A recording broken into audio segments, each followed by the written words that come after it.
We welcome to the program now Tony Jeff, President and CEO of Innovate Mississippi. Tony, welcome to Middays. Yeah, thank you for having me.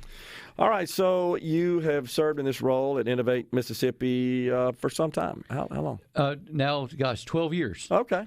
Well, tell the audience, what is the mission of Innovate Mississippi? What do you guys do? Well, we work with early-stage innovation and technology companies, try to make them investor-ready and get them funded to grow here in Mississippi. We like to say now we're kind of like the Mississippi Shark Tank for technology deals. It used to be hard to explain what we did, but it's just easiest to give that little shortcut. Yeah. So the big Innovate Mississippi Accelerate Conference on Technology Innovation is scheduled for November 8th and 9th at the West End. How many years have we been doing this? This is actually the 24th year. So we started with the conference. It was the Governor's Conference on Technology in 1999. So. Yeah. So it's at the West End, downtown Jackson, yes. right? And it's really combining two events, though, because on Wednesday, during the day, we're having a pitch day for a accelerator we've been running. It's actually going to be next door at the Art Museum, and then walking over for the reception to kick off the conference that evening of Wednesday the 8th. So really that pitch day will look a lot like Shark Tank. It's going to be a room of 80, 100 people hearing pitches these companies have been preparing over the last several weeks and months to be pitching to investors that day. What's the agenda look like? Well, the agenda that afternoon is really just pitches. So we're going to have 9 companies with some networking breaks in between. They're each going to be doing 10-minute pitches with 7-minute Q&A, talking about how they can be the next biggest thing. And then it's going to lead into the reception. So that afternoon is really just pitches. In the past, when prospective companies have come and pitched their idea to investors and other sources of funding, what has resulted? Have they secured some funds through that? Yes, absolutely. And that's been part of the fun of our jobs is we hear a lot of crazy ideas every week when people coming in. But if you're around long enough and can help those folks make those connections, they grow up to be real companies.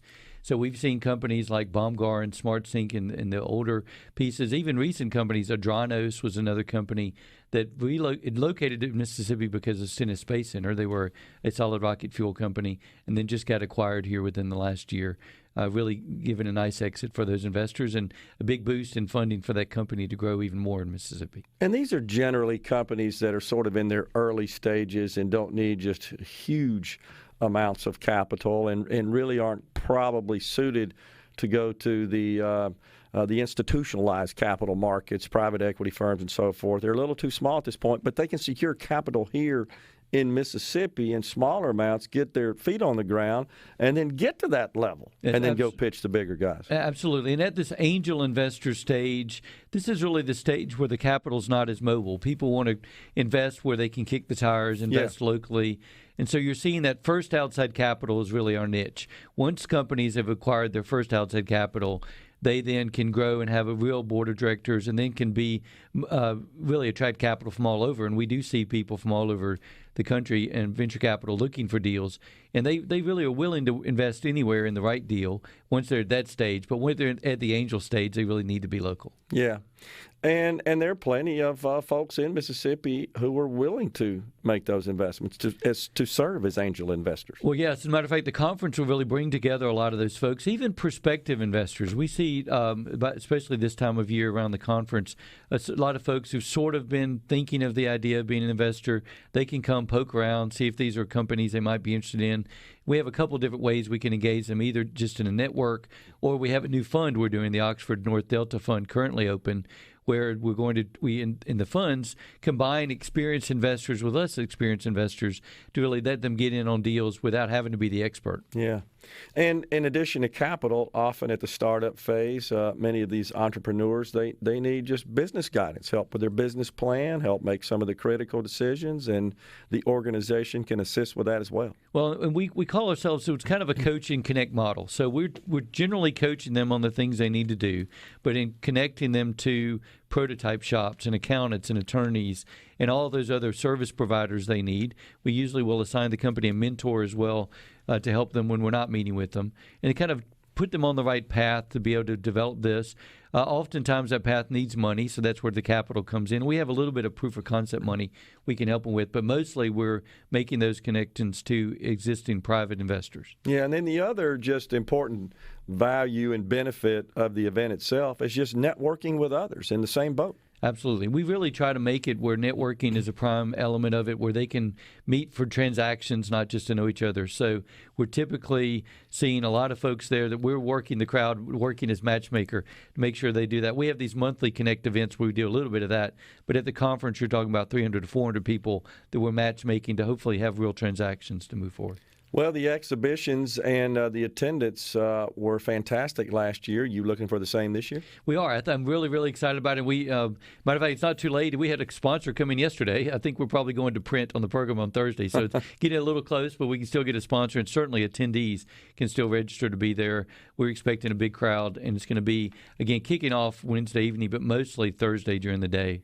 Next week. And you've got an impressive slate of speakers and panel discussions lined up as well. Tell us about that. Well, so we try to pull people, some from outside our ecosystem, like our keynote speaker is a Mississippian, but he's been all over the country and now in Colorado working on this innovation ecosystem work, and together with a lot of folks who have specific expertise.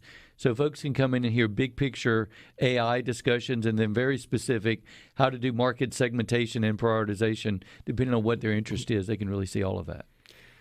The outcome of events like this can really benefit the state's economy, and the state needs to participate in the knowledge economy and the technology economy and the innovation economy. And that really is the goal, is it not? It is, and we're a connect the dots type of organization. We do not have any incentives or state incentives to put in these programs or these companies. So generally what we're doing is we're trying to connect them to local people who will invest or work alongside these startups. And there's never any announcement when these companies can't find the resources they need, but they would leave if they can't find them here. So trying to connect them to the people that can help them here, keep them local, and let them grow it up in their hometown or instead of having to go elsewhere to do that. You know, we've got a fairly strong complement of very successful technology businesses located in the state. They just sort of fly under the radar. You know, they just do their deal. They're successful organizations. They hire people. They make money. They service their customers. You just don't hear a lot about it. Yeah, it's really amazing to me. We used to do what we called a discovery series where we would go out and do luncheons, and many of those cases, people were discovering what was almost in their hometown or nearby.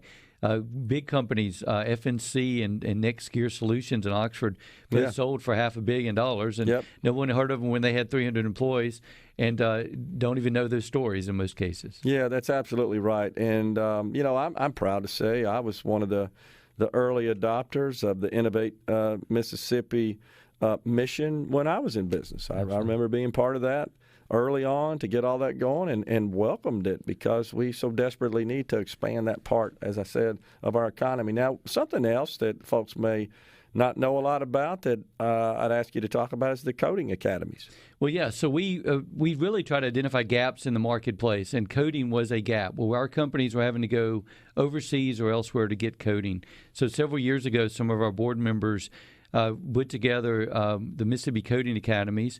We're lucky to have the Basecamp Coding Academy out of Water Valley as a model, and they really helped to grow that. It's now a program that's in Jackson, Biloxi, and Columbus, and is about to open a new one in Clarksdale. Yeah, and something else that the organization hosts are the monthly Connect events. Talk about that. I've enjoyed going to those. Well, yes, and we're really trying to replicate that. We have 7 regional partners around the state, and we're trying to get that replicated in all areas of the state. But we kind of like each partner to experiment with what works in each area, so they're all trying that in slightly different ways. But in Jackson, we've been doing the Connect events as really a way to just network. It's no agenda. Just come and meet the people. We're working the crowd, making sure they meet the investor, service provider, founder, whatever they need to connect in that event. And is the event open to anyone? It is. To come? Yes, absolutely. How do they find out about it? The Connect event is each, we're not doing it in November because of our conference, December, but otherwise it's the first Thursday, and it's held at Fertile Ground, 4:30 to 6:30. And then the conference does have a registration fee, but it's a lot of content and things that go with that. We'd love to have them go to the conference website, and they can get through our website at innovate.ms, or it's accelerate.innovate.ms. Fertile Ground, a very unique brewery not far from the Baptist Hospital there, and they got some pretty good beer down there too. Yeah, it's a cool little area right behind the hospital. It really is neat.